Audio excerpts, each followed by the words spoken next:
gentlemen, we now present George Edwards in Dr. Jekyll and Mr. Hyde.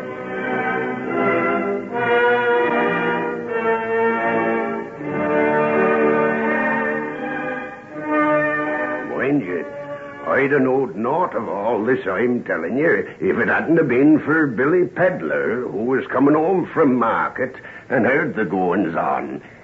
He got off his horse and went to take a peep through the window, and he seen Hyde fair tear the ring from off her hand. I was wondering how you knew so much. There ain't much as Mrs. Me, sir, I can tell you that. So it seems.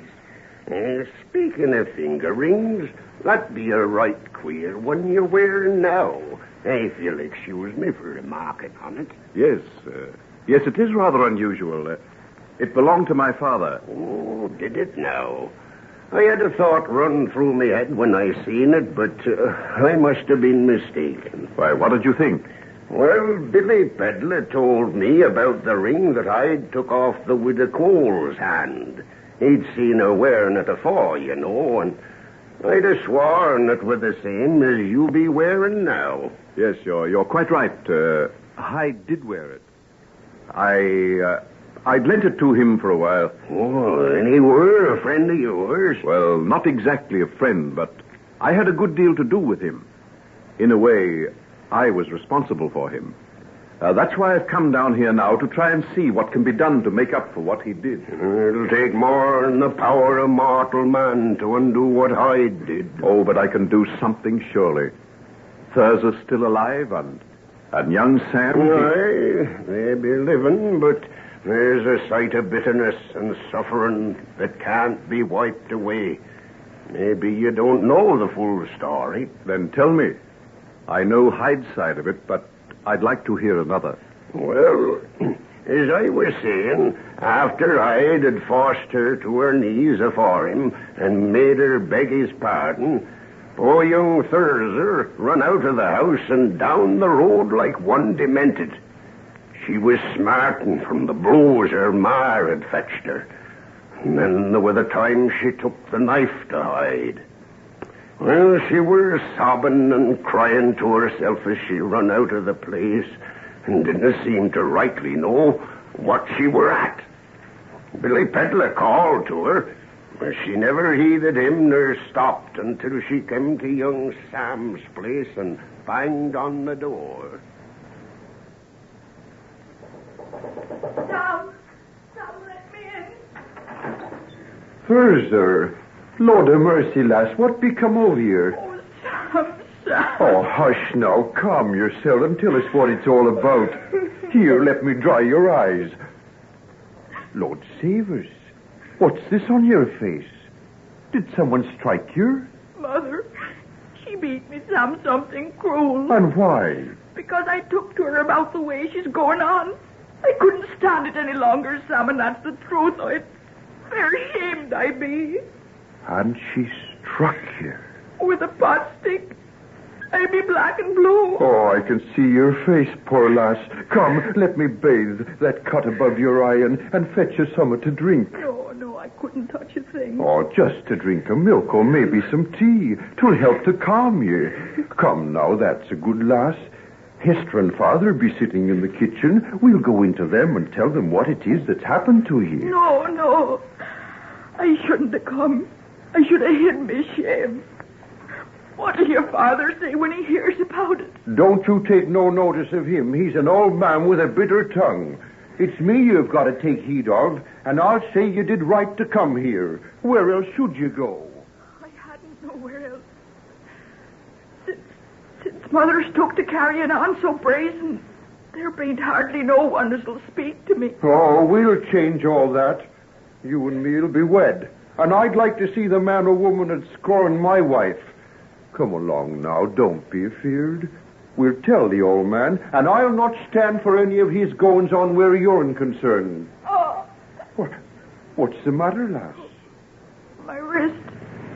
You took my wrist. Has your wrist been hurt, too? Let me look at it. Oh. How come you by this? Where'd you get these bruises and these finger marks? Oh, Sam, Sammy, it were him. He all but broke it. Him? Do you mean Hyde? Fair mad I were. I can't tell you about it, but I tried to kill him, Sam. I tried to drive a knife into him. I hated him that much. Lord have mercy. And he did this to you? He grabbed me by the wrist and made me drop the knife. And then he forced me down on my knees and made me beg his pardon and thank him for his kindness to Mother. By crikey, I'll choke the cur for this. Who's there, Sam? It be Thurza, Father. She's in trouble. Bring her here, then. Come along, lass. Dry your tears.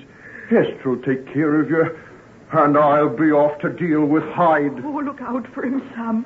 He'd do anything. He'll not do what he's done to you and get clear of it. Come, here's the kitchen. Go ye in and bide with Hester. Why, sir, that is a long time since you last come here. Saints alive, what's happened to you? Fetch some water and a piece of clean rag, Hester. Thurza's in no state to be worried. It's help she needs. What's the meaning of it? How did she come by the bruises and that cut on her cheek? She had trouble with her mother. Her mother, eh? Why did she come here? Well, where else should she go? Well, stick in her own place, not go dragging decent folks into the shame and disgrace they're not responsible for. Father, shame on you to speak to Thurza so. It's all right. I shouldn't have came. I'm sorry.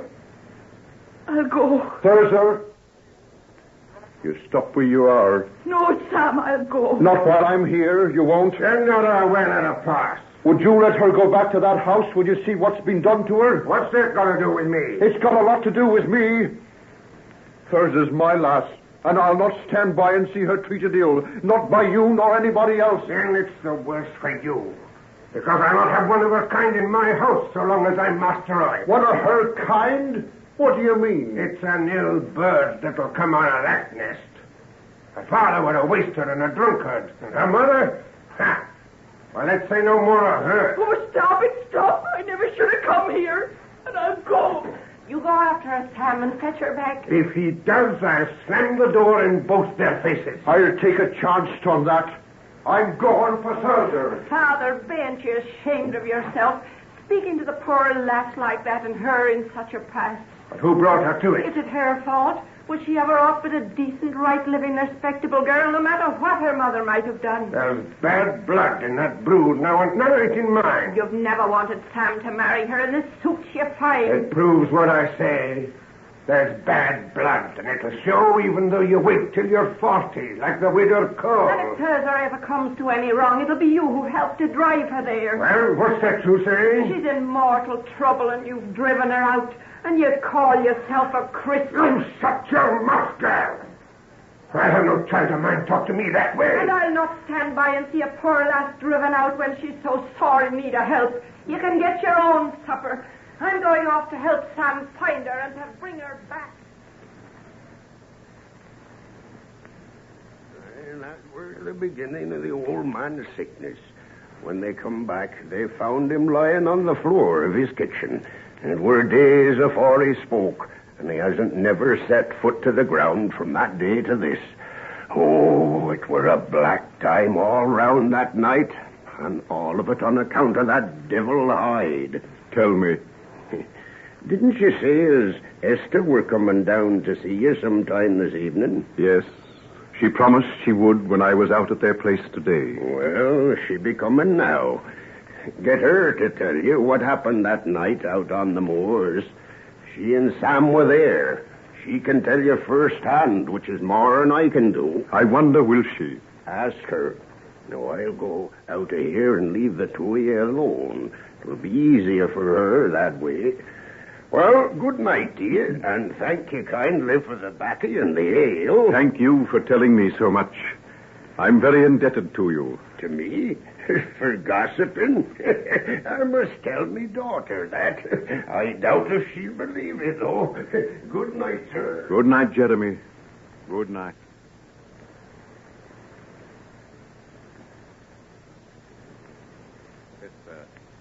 I want you to believe that I'd do anything in my power to set the rights, the wrongs you and your brother and Thurza have suffered at the hands of Hyde.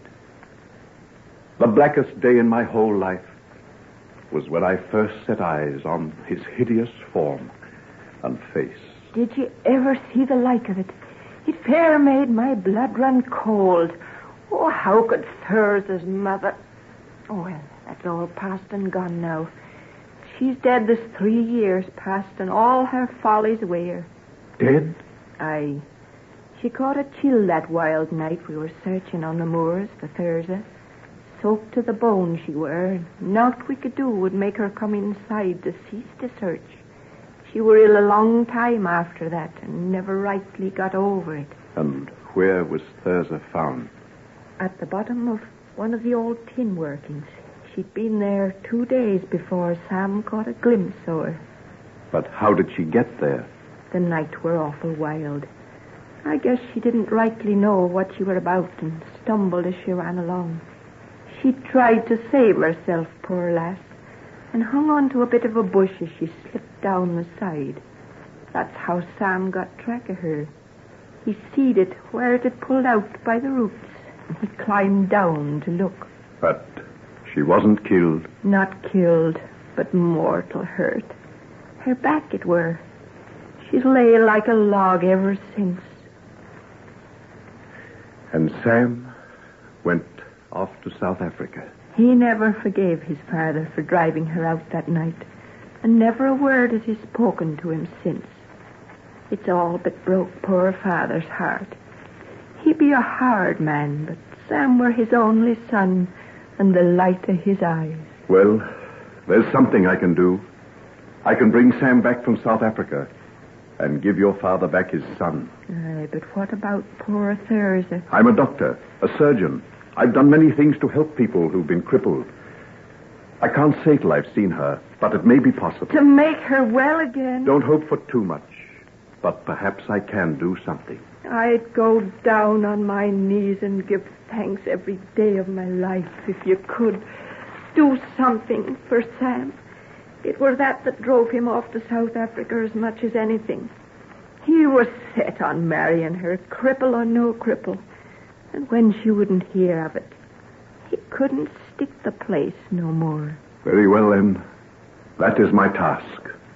I must bring your brother back and give him Thurza, well and strong again.